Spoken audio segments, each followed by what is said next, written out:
Breaking news की शुरुआत करेंगे गुलाम नबी आजाद के बयान से। दरअसल कांग्रेस से इस्तीफा देने के बाद गुलाम नबी आजाद ने थोड़ी देर पहले पहली बार चुप्पी को तोड़ा है। गुलाम नबी ने प्रधानमंत्री की जमकर तारीफ की है।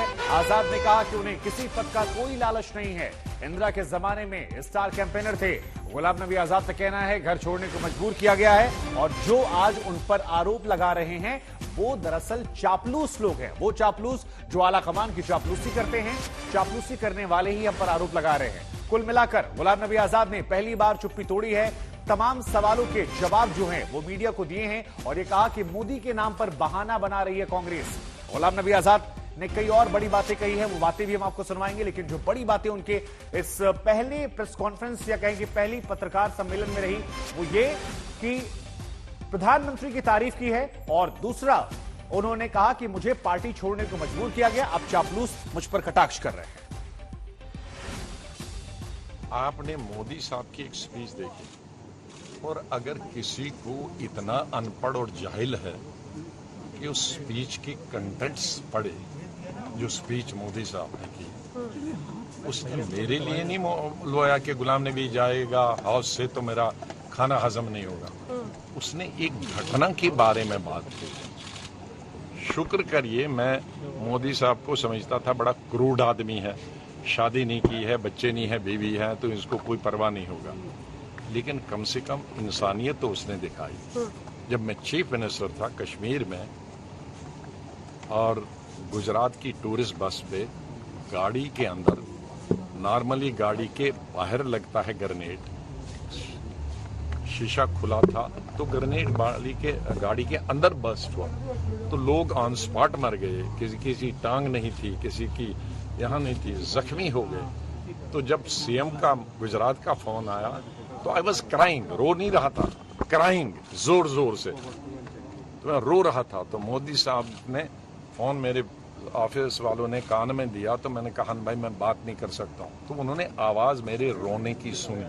सबसे ज्यादा अफसोस तो यही है कि आउटसाइडर जिनको कांग्रेस का कोई अता पता नहीं है, जो चापलूसी करके या ट्वीट करने के लिए उनको पद मिले हैं, वो आरोप लगाएं तो हमें बहुत आजाद सुनो, बोलने दीजिए भैया, आप भी तो कर सकते हो ये चीजें, ये तो सबके लिए बोलिए सर। तो वो हम पर आरोप लगाएं सामने कैमरास हैं, और सब कोई दूसरा कांग्रेसी जिसने हमारे साथ काम किया है तो क्योंकि घर वालों ने घर छोड़ने पे मजबूर किया, घर वालों ने घर छोड़ने पे मजबूर किया और जहां घर वालों को लगे कि ये आदमी नहीं चाहिए और आदमी को भी लगे कि यहाँ हमको पराया समझते हैं, तो अकल आदमी, मंद आदमी का काम है कि वो घर छोड़ के निकल जाए। नरेंद्र मोदी या बीजेपी से वो मिले हैं जो नरेंद्र मोदी का सपना पूरा किया।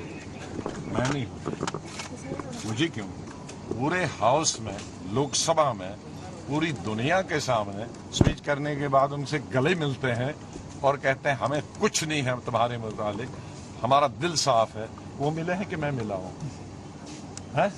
और दूसरा, हमारी लोग में तो ज्यादा पढ़े लिखे नहीं है पार्टी में, और बेचारे बच्चे जो आते हैं और जो ये डीएनए करता है वो खुद कांग्रेस पार्टी के मेंबर तक भी नहीं, वो न ब्लॉक में रहे, डिस्ट्रिक्ट, ये स्टोरी प्लांट करने के लिए ही वो यहाँ तक पहुंचे हैं, मिनिस्टर भी पहुंचे, राज्यसभा में पहुंचे। उनका पार्टी का डीएनए क्या है किसी को मालूम नहीं, किस स्टेट से है वो मालूम नहीं है, किस डिस्ट्रिक्ट से है ये मालूम नहीं। पहले तो अपना वो डीएनए चेक कराएं, वो कहाँ के हैं, किस पार्टी के हैं। वो तो फ्रीलांसर थे कुछ साल पहले, 96-97-98 गवर्नमेंट में वो किस गवर्नमेंट के लिए काम कर रहे थे एज मुलाजम, हमारी गवर्नमेंट नहीं थी, किसकी मुलाजम थे वो, तो उनका डीएनए चेक करें कि किस किस पार्टी में उनका डीएनए रहा। अरे ये आदमी बचा कैसे, जिसके घर पे भी, जहां मैं गया था एक हफ्ते नरसिम्हा राव के जमाने एज मिनिस्टर, उसको मिडनाइट 2 बजे तो जिस फ्लोर में था वो उड़ा ही दिया रॉकेट लॉन्चर से। But you are not going to be the B team of the BJP. You have to clarify that, sir.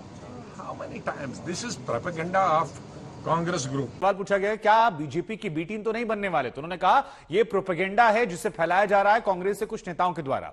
Supriya Bhardwaj हमारे साथ जुड़ रही हैं। सुप्रिया, गुलाम नबी आजाद ने पहली बार पत्रकारों से बात की, तमाम सवालों के जवाब दिए, कई बड़ी बातें कही, जिसमें एक बड़ी बात थी कि कुछ नेता ऐसे हैं जिन्हें ट्वीट करने के लिए रखा गया है, वो खाली काम ही करते हैं, चापलूसी का वो मुझ पर आरोप लगा रहे हैं। जो कांग्रेसी हैं वो समझते हैं कि मुझे मजबूर किया गया निकालने को। ये पूरे बयान को, चाहे नरेंद्र मोदी की तारीफ हो या कांग्रेस के नेताओं पर कटाक्ष हो या कुछ लोगों पर व्यक्तिगत कटाक्ष हो, कैसे देख रही हैं इसे आप, गुलाम नबी आजाद की इस पहली मीडिया वार्ता को?